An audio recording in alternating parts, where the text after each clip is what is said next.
जहां पे crypto currency को आज भी एक स्कैम माना जाता है, वहां पर यूएसए के एक स्टेट ने रिजर्व बिल घोषित कर दिया। इंडिया में आज भी हम लोग डिजिटल एसेट्स और बिटकॉइन को लेकर डिलेमा में रहते हैं, लेकिन किसी कंट्री में आप सोचो कि आप उसको स्टॉक मार्केट और ईटीएफ के थ्रू खरीद सकते हो। सोलाना, जिसे हम सभी एक स्टेबल कॉइन मानते हैं, उसके बारे में एक ऐसी चीज बोल दी गई कि आपका शक और आपका इन्वेस्टमेंट करने का भरोसा तक हिल सकता है। और रिपल, जिसकी ग्रोथ बहुत ही मैनिपुलेटिव समझी जा रही है पिछले कुछ टाइम से, आप समझना चाहोगे कि उसने कैसा इस क्वार्टर में परफॉर्मेंस किया है। हाय, मैं हूं विराज और मैं यहाँ पर डिस्कस करूंगा होने वाली क्रिप्टो मार्केट में सारी हलचल, सारी न्यूज़ जो आपको पता होनी बहुत जरूरी है। तो अगर आप भी एक क्रिप्टो इन्वेस्टर हो या क्रिप्टो में ट्रेडिंग करते हो तो आपके लिए हमारा चैनल बहुत ही अच्छी जगह है, जहां पर आपको ओवरऑल मार्केट में हो रही हलचल के बारे में पता होता है। तो इस चैनल को सब्सक्राइब कर लो। तो सबसे पहली खबर के बारे में समझते हैं। यूएसए का एक स्टेट हैम्सफायर, जहां पे समझो कि बिटकॉइन रिजर्व बिल को पास कर दिया गया। बिटकॉइन फंड जो कि काफ़ी टाइम से इस चीज़ में लगा हुआ था कि कंट्रीज उनको लीगल रूप से एक्सेप्ट कर लें, और इसके बीच में बड़ा हंगामा चल रहा था।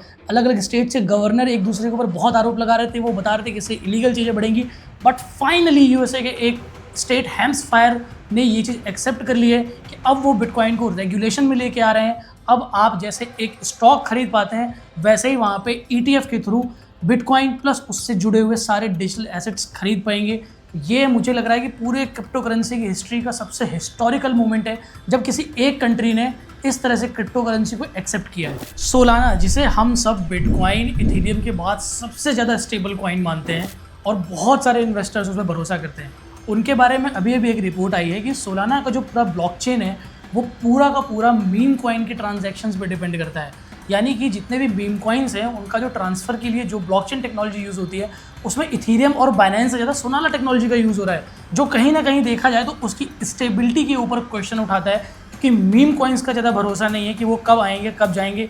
बट अगर कोई भी ऐसा ब्लॉकचेन जो एक मीम कॉइन के ट्रांजैक्शन में 90% का योगदान रखता है, तो यानी कि देखा जाए तो कल को उनकी स्टेबिलिटी पे भी क्वेश्चन उठ सकता है। USD1 जो कॉइन है, जिसमें काफ़ी सारे इन्वेस्टर्स इस समय इंटरेस्ट ले रहे हैं इन्वेस्ट करने में, वो अब HTX एक्सचेंज पे भी लिस्टेड हो गया है। उनके CEO ने कल ही ट्वीट करके बताया कि वो कॉइन भी अब आप वहाँ पर ट्रेड कर पाओगे। तो ये थी हमारी पूरे इस हफ्ते की न्यूज़। इससे पहले कि आप इस वीडियो से जाएँ, इससे पहले आपको बता देना चाहता हूँ कि कमेंट में हमने एक गूगल फॉर्म रखा हुआ है। अगर आपके पास भी कोई क्रिप्टो से रिलेटेड या मार्केट में किसी भी चीज़ से रिलेटेड न्यूज़ है जो आप हमारे चैनल पर डिस्कस करना चाहते हो या देखना चाहते हो, तो आप वहाँ पे सबमिट कर सकते हो। अगर आपको ये वीडियो अच्छी लगती है, आपको इसी तरह के रेगुलर न्यूज़ चाहिए होते हैं, अपडेट्स चाहिए होते हैं, तो आप ध्यान रखो कि आप इस चैनल को सब्सक्राइब करो। अपने क्रिप्टो न्यूज़ जो ट्रेड करते हैं, जो आपके फ्रेंड्स, उनको भी शेयर करो और अपना व्यूज़ कमेंट करो। अगर हम कुछ मिस कर रहे हैं तो आप कमेंट में हमें बता सकते हो। Thank you.